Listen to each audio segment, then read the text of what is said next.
but how important is that? And taking into account the fact that we've already engaged in this aspect of war as well.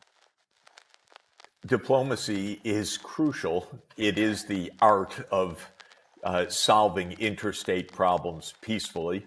It is the art of ending conflicts, which don't just come because people are crazy. They arise over political conflicts.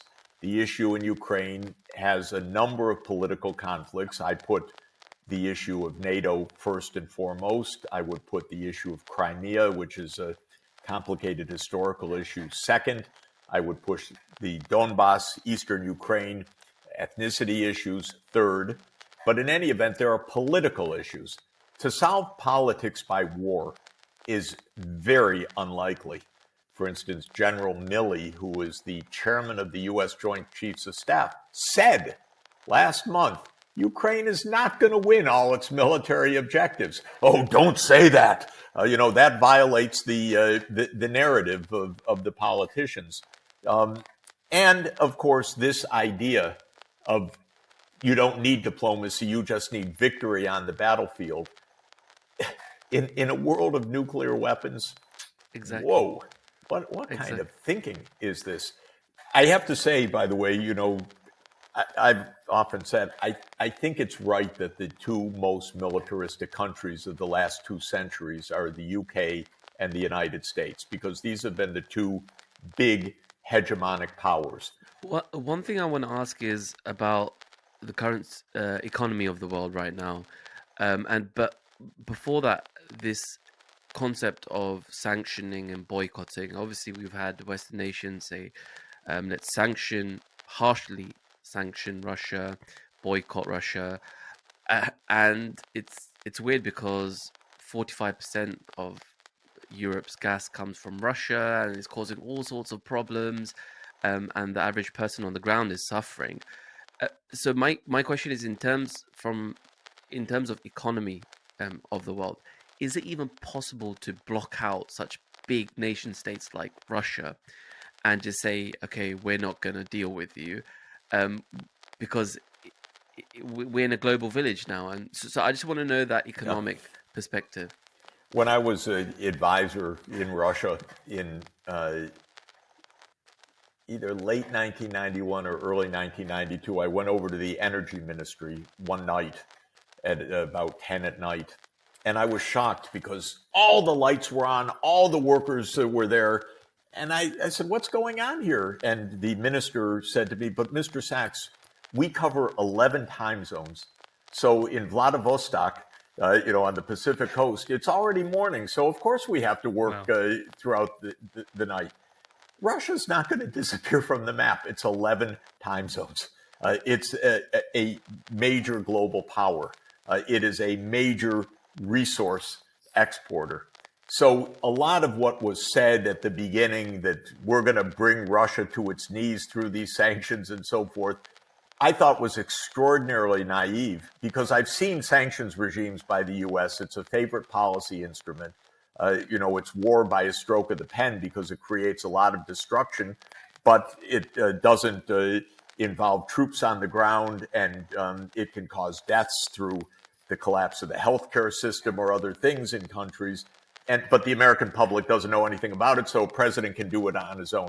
In any event, very rarely does it have the political outcome that the U.S. Thinks it's going to have. So I said at the beginning, these sanctions would not work, and they would have a boomerang effect. Because like you say, we're going to show how tough we are. We're going to cut ourselves off from our energy supply. Brilliant. So now Europe is going into a recession. Russia is exporting to Asia, to India, certainly on a large scale, to China on a large scale. And most of the world is not on side with these sanctions. These sanctions are the so-called Western world, which is the US, Canada, UK, European Union, Japan, Australia, New Zealand, Korea. That's about it. It's about 20% of the world population. 80% is not on side on these sanctions. And so you're not even isolating Russia in this story. The whole thing has been dreadful, especially, by the way, for Europe, and especially within Europe for Germany, because Germany built industry on the basis of low-cost natural gas. The United States kept saying, don't do that, don't do that. I said, why not do that? That's what international trade is. Russia exports its gas, Germany exports its industry. That's a mutual gain. I just want to bring this home for a second. So, what's your opinion on countries like the UK, the European countries you mentioned, US, spending millions, if not billions, in funding the war in Russia at the moment, when people at home are starving? Here in the UK, we've got this huge cost of living crisis. Lots of people are going to food banks. I'm a doctor, and today is actually a nurses' strike in the NHS. Next week we have the paramedics striking as well. So there's a huge kind of cost of living crisis. Household items have shot up. Petrol is more expensive. Yet nations continue to spend money and go to war, whereas at home, we're kind of suffering as a population itself. What's your opinion on that? Well, look, first of all, it's not just billions, it's trillions.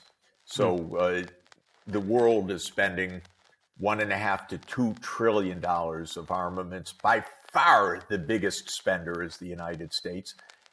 U.S. Congress is about to pass something like a $900 billion defense spending, so-called defense spending. It's pretty offensive in my mind, but in any way, I would say a $900 billion military budget. And that doesn't even count the CIA, the intelligence agencies, the Homeland Security. So we're spending well over $1 trillion just in the United States. And we also have people suffering. And then the politicians say, oh, no, there's no money for that. So this is a completely outmoded way of thinking. It's a very dangerous one. As I say, I think Britain got used to it because it was at war for a long time. There's a famous map of the world that people have seen.